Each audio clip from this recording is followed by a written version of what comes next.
What's up guys, please watch this video. This is bolani. It costs only 28 cents and I found it here in Afghanistan's biggest outdoor market. Today I'm on a mission to hunt down the street foods most of the world will never taste. This isn't typical Western rotisserie chicken. All the grilling is going to be done vertically. In a country wrapped in mystery and headlines. Cheers. No, this is around. Armed with only a permission slip, Pleasure meeting you. I aim to navigate some of the most challenging corners of this city. There was just a giant fort with a giant turret on the back parked across the street. And by the end of it all, I'll come face to face with a heaping portion of Afghanistan's national dish, with an unexpected side of Taliban oversight. I don't.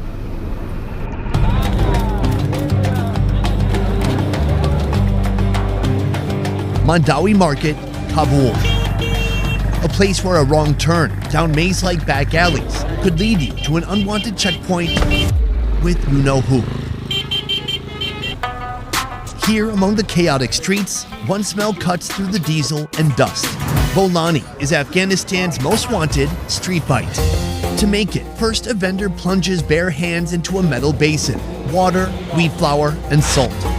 He kneads fast in anticipation of the crowd soon to form. Dough balls hit the counter, flattened into discs the size of a steering wheel.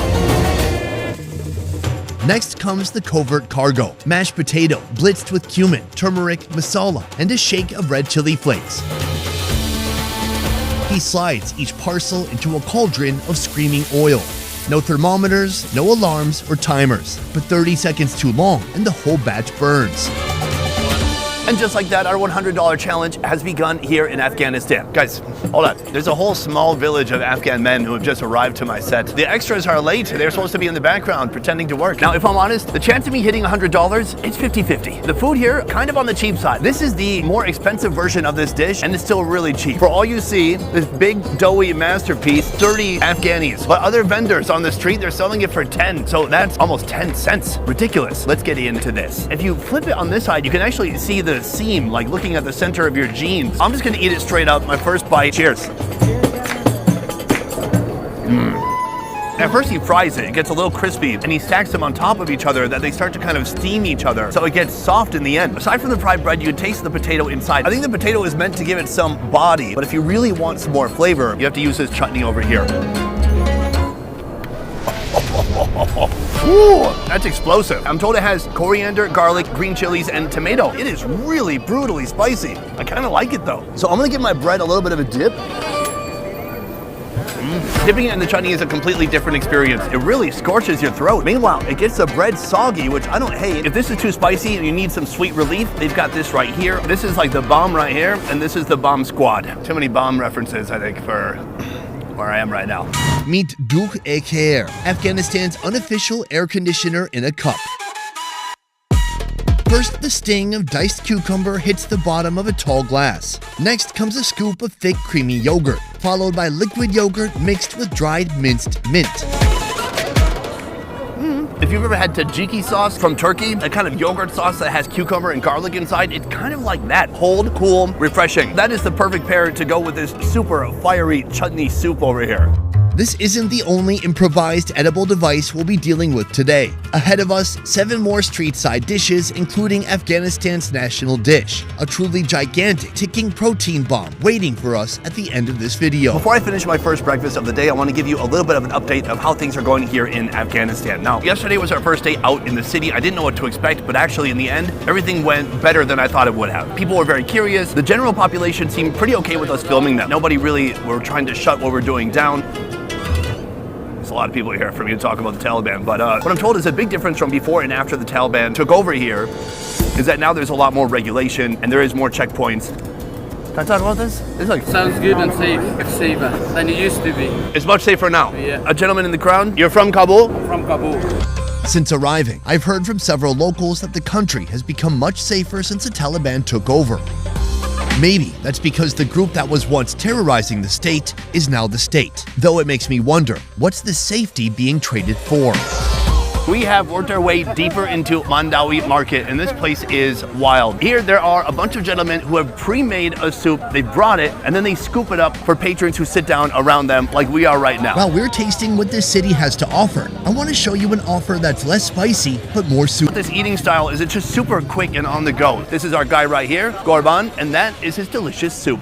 This is a dish known as asha duk. It's creamy, and there are noodles inside. These are wheat noodles. They're served in a warm, hearty soup simmered with tender chickpeas, a pinch of salt, and a sprinkle of freshly chopped coriander. From here, he puts on a couple of other toppings. This is a spicy, sour red sauce, similar to Indian achar, and then we have some dry mint as well.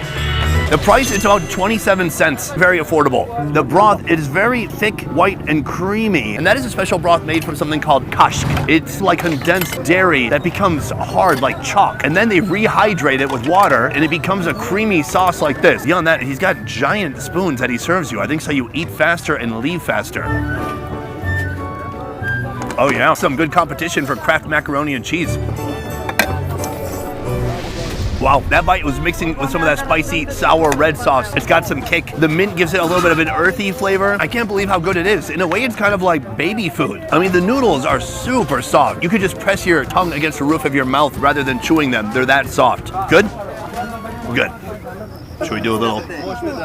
Nice. People in this country, solid hats, all kinds of hats. And the hats kind of denote what region the people are from. As far as I understand, if you see a man and you see his hat, you go, oh, that guy's from that area. What do you think of my bandana? Very cool, or? Yeah, all right. Really? Thank you. Next stop, a street side stall where you can trade a fistful of coins for a feast. This is manto, a food that's usually paired with celebration. This is a fascinating food because you can find it in so many places. In Korea, they call it mandu. In Kazakhstan, they call it manti. Here, they call it manto. All of them are different forms of dumplings. In Seoul, they pack it with pork. In Kazakhstan, lamb or even horse. But here, our street side chef rewrites the script, loading each wrapper with sautéed sweet onions. But what these dumplings lack in protein, they make up for with a twisted, chaotic storm of toppings.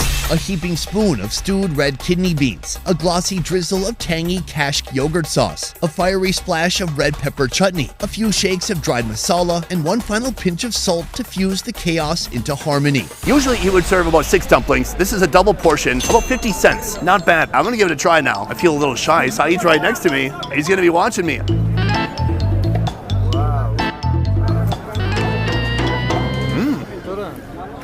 He keeps making me shake his wrist. I want to shake his hand. The fillings are almost imperceptible. It is very salty. The wheat wrapper is nice. It's got a little bit of bite to it. Everything else, it's very sour. That spicy sour sauce that we had previously on the soup, they're putting the same thing on top of here, and it really dominates all the flavor. I'm gonna try to crack one of these open and see the interior. There's potentially some onion in there. There are some tricks of the trade when you're trying to make a food very affordable like this, but very flavorful. What he's lacking in flavor that you might be getting from meat or dumba, he's trying to make up for it with all the masalas and chutneys. Dashakur.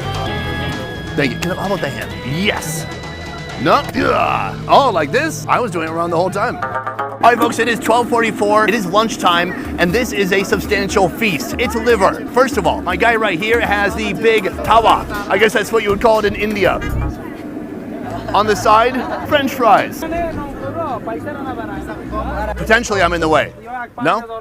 When he prepares this for each person, he puts the liver in the center and he combines it with a couple of special ingredients. Let's see if he'll do it now for us. So now he brings the liver to the center. He takes some of the grease that the fries are frying in. Boom! Minced garlic, just like that. He minces the chili into tiny little pieces. That is pure flavor. The tomatoes and the liver, those are the main ingredients for everything you see here. It goes on the plate. He hits it with a little bit of cabbage. He hits it with a little bit of dry masala, and then he hands it to his customer, which is me. Sir? Where do you? Sir? Tashakur. Thank you.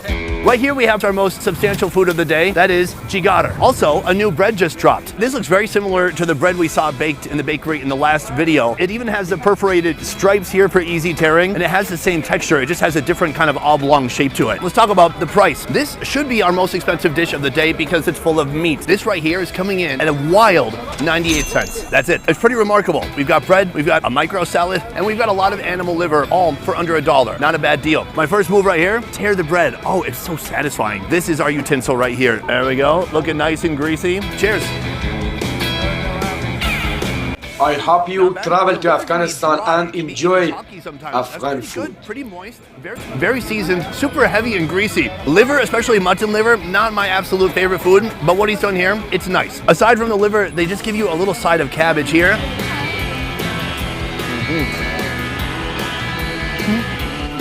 No. I tried to do a cheers with this guy I got tonight. Cheers? No, this is haram. I didn't know that's haram, just a cheers. I mean, there's no booze in here. Is there? If you want to see more about Just Afghanistan, yogurt drink. please So far we've had subscribe 4 and foods, enjoy. honestly, I don't think we've even cracked $2, but I am not stopping now. We must keep moving food by food until we hit $100 in Afghanistan.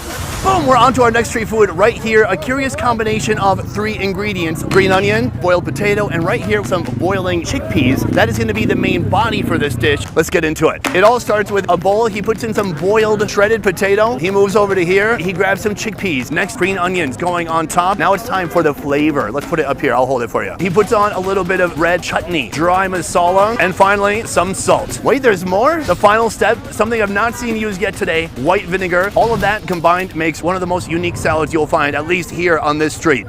There's so many people here now. What's happening? Thank you, sir. Boom! Food number 1000. I'm not sure where we are. I lost track. Luckily, I have these people helping me. Hi, how you doing? This right here is a curious combination of ingredients. I mean, the main body of the food would definitely be the chickpeas, but then there's that potato underneath, soaking up all that flavor. Now, here's what I've noticed here. As far as seasonings go, anything wet, they call a chutney. Anything dry, they call a masala. From there, they don't really sweat the details. I'm gonna get this combination, a little bit of potato, a little bit of chickpea. I think it's gonna be super sour from that apple cider vinegar. Let's give it a shot. Oh, not what I expected at all. That's pretty good. It's simple, but it's like comfort food. Considering he put in chutney and vinegar, I thought it was gonna be really sour, like some of the dishes I've had here. But it's not sour at all. This liquid here, it's become like a broth. That's, I think, from those boiling chickpeas. Super satisfying. The food we had yesterday, the kale poche, like pure fat, that's energy packed in a different way. This is energy packed with beans, carbs, but it's not doused in animal fat. Overall, a big surprise. You gotta give it up for Afghanistan. As an American walking among Afghans in Mandawi Market, I really don't blend in. A lot of folks here speak English, and when they ask me where I'm from, their reactions range from enthusiastic to shocked. But Afghans are well aware of how their country is perceived by the rest of the world, and many are hungry to share a different, more hopeful story. You're from Afghanistan. Absolutely. Are there many Americans that come here as tourists? Few, but most of British people come here. If somebody comes here, they're a tourist, and they say, oh, I'm American, that's okay? It's okay. We feel proud to have tourism around us, so they could explore our country or get our message to their country or to their relative countries. So it's great. And what is your message? Our message is to come here and explore our country. It's a very good country, and the people are good. They are kind, and they are very generous people. Pleasure meeting you. Same here, same here. Take care.